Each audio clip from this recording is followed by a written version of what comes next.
Estamos de volta com o Tira Dúvidas sobre o novo ensino médio. Neste último bloco, com os professores Magno Andrade e Valéria Lana. Então, vamos saber quais foram os temas abordados hoje. Professor Magno, como está? Tudo bem? Tudo bem, e você, Cláudia? Tudo ótimo. Conta pra gente quais foram os temas vistos. Boa tarde, professora Valéria.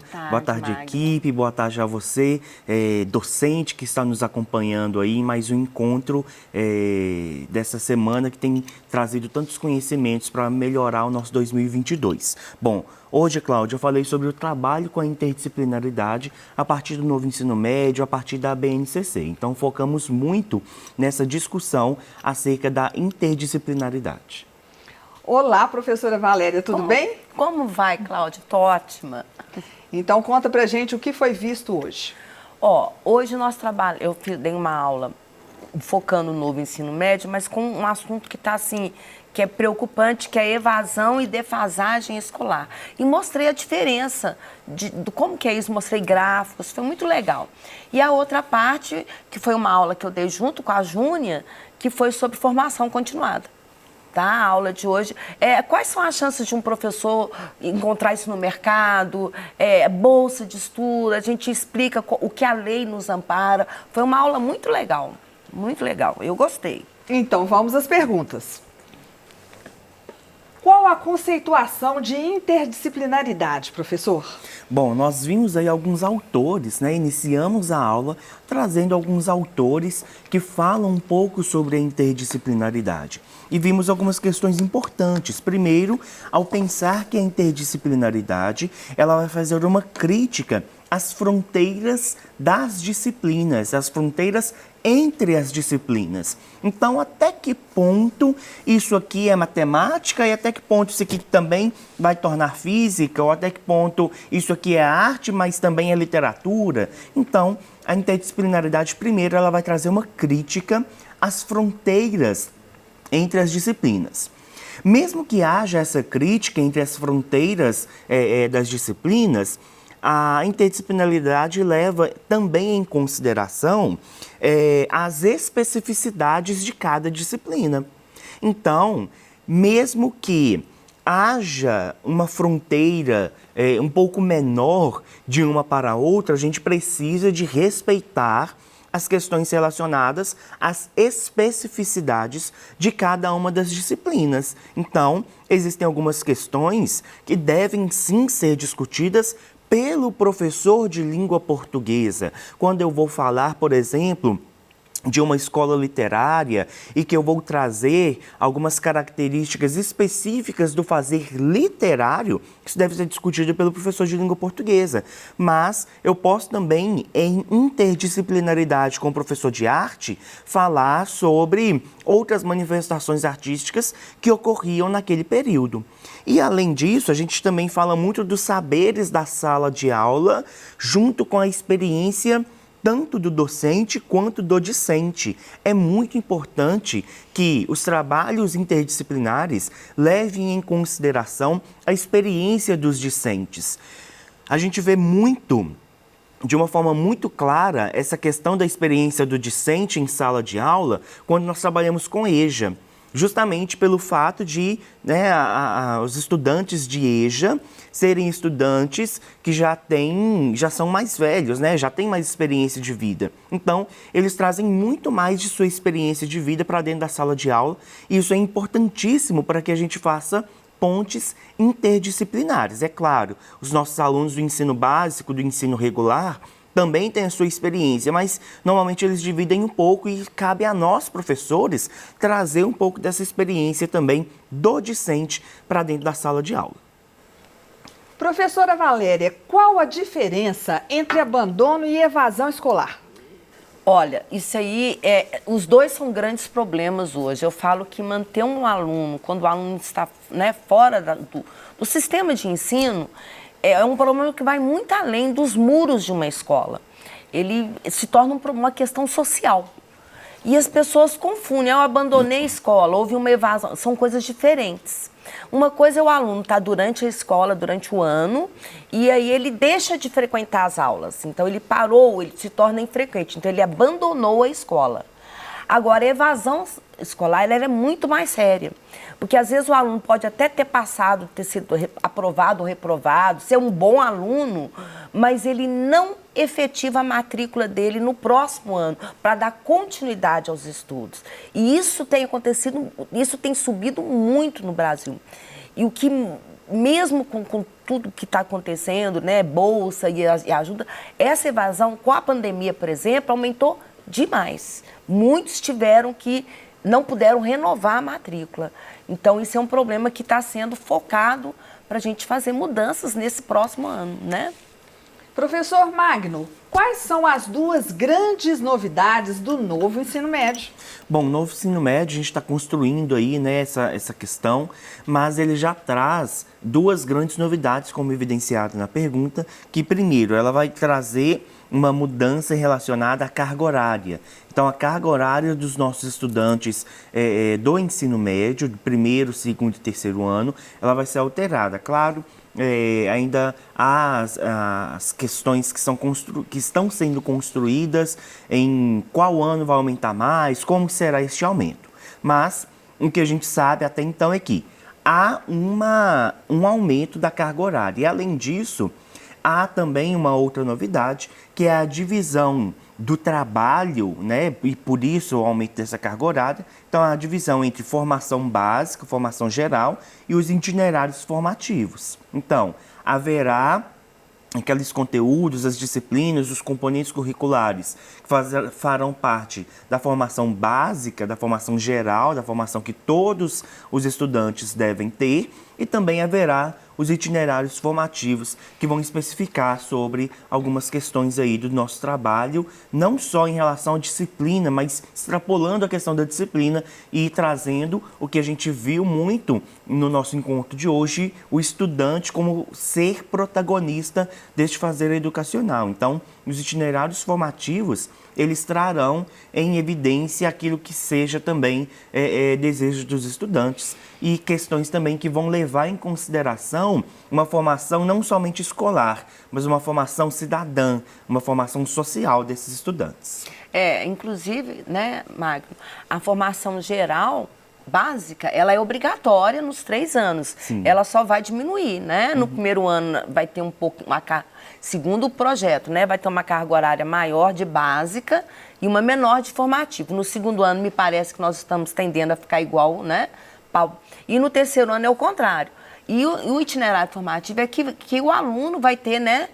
Não no primeiro ano, não, ele vai ser o que vai ser destinado, os projetos, são projetos, igual ele falou do protagonista, são projetos, tem um projeto de vida, tem um projeto, no caso, de técnicos, Sim. enfim, e aí vão ser parcerias que o Estado está tentando fazer até com rede privada, se a gente conseguir fazer parceria para poder oferecer igual você falou, né, um leque, né, para o aluno poder, né, ter o interesse da escola, também, autonomia. Né? E outra coisa, nós estamos vivendo num mundo onde, né, tudo mudou de 10 anos para cá, está tudo diferente, você está reaprendendo a viver. E se você está reaprendendo a viver, a gente tem que reaprender e ensinar também, né, a fazer tudo. Sim. É interessante, Cláudia, quando a gente fala do novo ensino médio, porque às vezes a gente se depara, né? Chega a BNCC, chega o novo ensino médio, vai chegando, fervilhando em tantas questões, não só no nosso estado, mas em todo o país. E a gente faz as leituras dos documentos norteadores e vê que é algo, muitos professores chamam até de utópico. Isso aqui nunca vai acontecer no estado, não vai dar conta. Mas nós precisamos de entender, e nós que estamos aí à frente, porque quem faz a educação somos nós professores.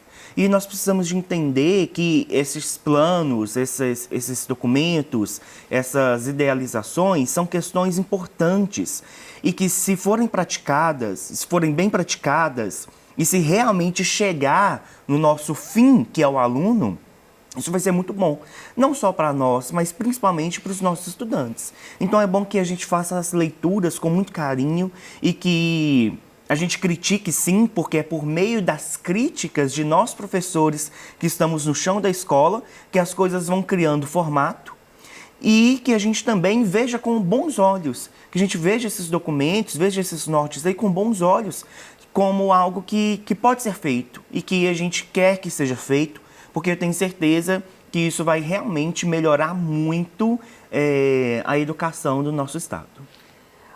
Professora Valéria, quais motivos levam o aluno a abandonar os seus estudos? Bom, são vários, né? Existem vários motivos hoje, inclusive o que o Magno estava falando aqui agora, né?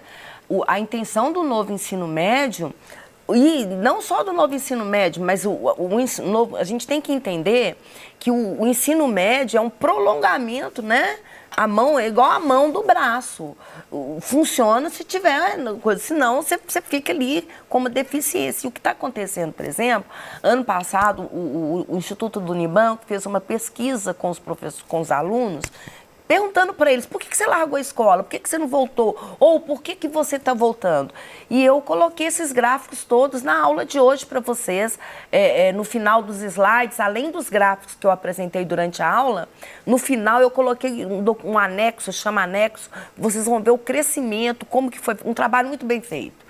E isso aí a gente tem muito, nós professores, nós temos uma parceria, acho que falta o que o Magno falou, falta informação, falta correr atrás. E a gente tem que aceitar o novo. Olha aqui a gente dando aula, né? Passamos 2 anos praticamente. Isso nunca vai acontecer com o Estado, isso acontece em escola particular. E nós aqui, né, junto com parceria com vocês da Rede Minas, mantivemos um trabalho muito legal. Claro que ele foi, né, aprimorizando, foi evoluindo e foram feitos vários projetos legais, né, no ano passado. Então, o que a gente quer é mostrar para o aluno que o aluno ele não procura mais escola, entendeu? Ele procura uma escola melhor, é diferente. Eu não quero ter, igual o novo ensino médio passou, né, de 1.800 mais 1.200, aumentaram aí 200 horas do antigo. Mas é necessário esse aumento de aulas porque a gente quer dar qualidade para o aluno. Tá?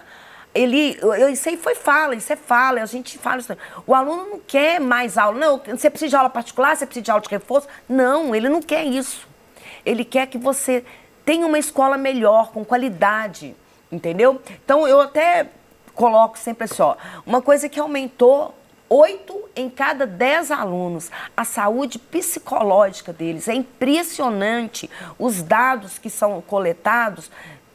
São vários projetos, Cláudia, Magno, tem projeto que eles estão fazendo na escola. Eles vão na escola, dão palestra, fazem jogos com os alunos para identificar quais são esses problemas.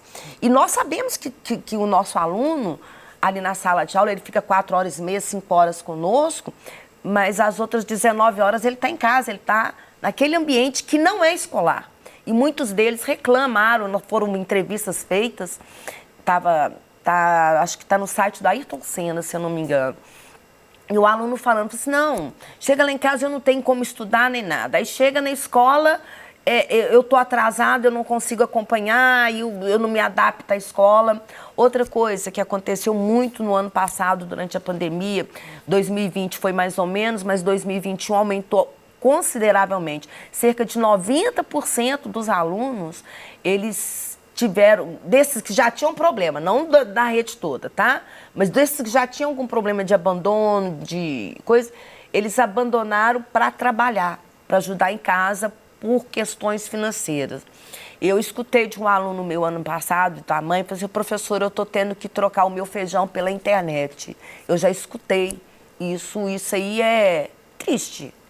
Você escutar isso, né, no Brasil hoje, a gente sabe, né, enfim, não vou entrar ao caso. E a outra coisa que fala muito é o seguinte, um aluno que vai para o ensino médio, normal, sem tomar bomba nem nada, ele tem entre 15 e 17 anos. Ele deveria estar no ensino médio, tá?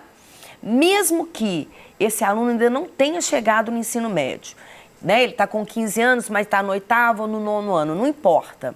Se eu tiro esse aluno do sistema de ensino, se ele não volta, se eu perco ele, eu estou criando uma questão social muito mais agravante, porque essa idade para frente, daqui a pouquinho ele se torna maior de idade. Então, a responsabilidade que a gente poderia ter né, com a família, com a sociedade, ela se perde. E você não consegue agregar mais esses valores. Então, esse é um dos principais motivos. Dentro da pobreza, gravidez indesejada também, tem um monte de coisa. Violência doméstica tem aumentado muito.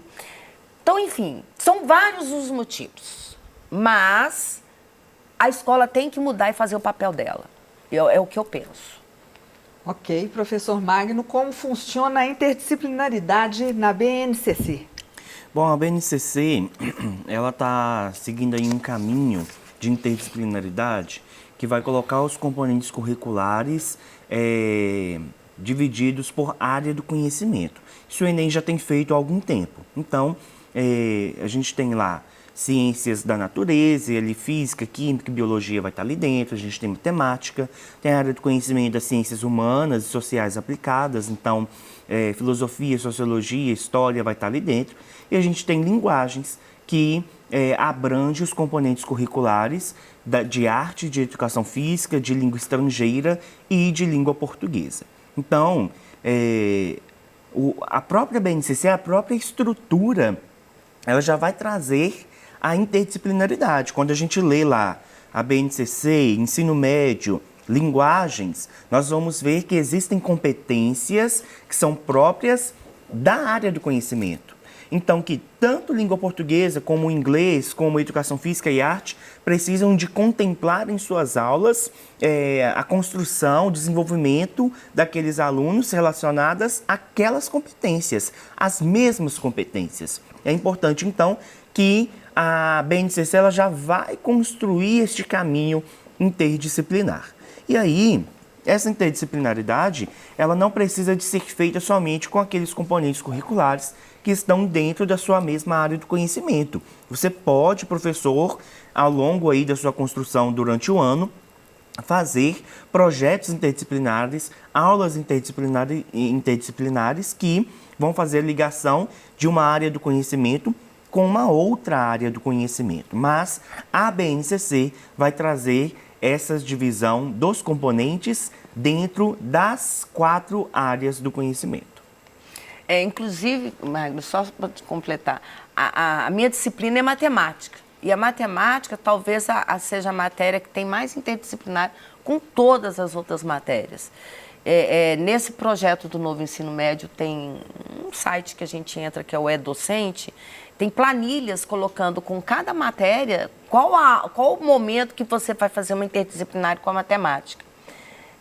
Eu sempre trabalhei com isso, eu sempre citei os paralelos, mas não é todo mundo. E agora, com esse novo currículo, isso vai ter que acontecer de qualquer maneira. Sim. Entendeu? Quando você diz, pensamos que o aluno quer mais escola, o aluno quer uma melhor escola, o que você quer dizer com isso, professora? É o que eu estava falando antes, Cláudia. A gente precisa procurar, tá? Qual que é o problema desse aluno? Foi feitas várias entrevistas. Se vocês entrarem no site lá do Questão Escolar, vocês vão ver que tem vários. Eu não vou detalhar aqui, eu detalhei alguns durante a aula. Mas, por exemplo, o aluno, quando eu falo ele quer mais escola, o que eu falo? Ele quer uma visão e um conhecimento que seja a favor dele. É esquisito a gente falar que a gente vai fazer uma coisa a favor do filho, mas, por exemplo, eu sou mãe, cara, eu faço coisas a favor dos meus filhos, entendeu? A gente tem que fazer daquilo ali uma pessoa melhor do que a gente, né? Então, por exemplo, eu tenho que transpor obstáculos. Não tem coisa mais interessante no mundo do que você aprender, discutir, debater. Gente, eu vou brincar com uma coisa boba aqui, mas Belo Horizonte é a capital dos barzinhos, né? É a capital que mais tem. Por quê? Porque não tem coisa mais legal do mundo do que sentar e debater. Colocar o que você pensa. Só que, né, Magno, para colocar o que você pensa, você tem que interagir. Eu estou conversando com o professor de português, ele está conversando com o professor de matemática, a gente tem que ter um denominador comum. E o que o aluno quer é isso. Então, quando eu falo disso, eu falo o quê? Vou dar um exemplo aqui, o Bolsa Família. Muita gente fala do Bolsa Família, tem várias críticas, mas os números não mentem, tá? Depois que o Bolsa Família entrou na família brasileira, seja com 1, 2 filhos, não importa, a evasão escolar diminuiu. Por quê? O pai tem que estar com o filho matriculado para manter esse Bolsa Família. Então, diminuiu. Mas não é só isso, é novos currículos, como o novo ensino médio, novas oportunidades de trabalho, né? Nós estamos precisando disso. Esperança, cara. Nós estamos precisando disso. Ok, o Tira Dúvidas sobre o novo ensino médio está terminando. Se ficou alguma dúvida com as aulas de hoje, baixe o aplicativo Conexão Escola 2.0 e envie a sua pergunta. O app é gratuito e não consome os dados da sua internet. E para mais informações sobre os novos conteúdos do Se Liga na Educação, acesse o site estudeemcasa.educação.mg.gov.br. E claro, assista as nossas aulas quantas vezes quiser nas plataformas digitais. Eu agradeço, então, a professora Valéria, agradeço ao professor Magno, nosso amigo aí de sempre, e agradeço também a presença dos nossos intérpretes. Principalmente, agradeço a sua companhia. Um grande abraço para você e até mais.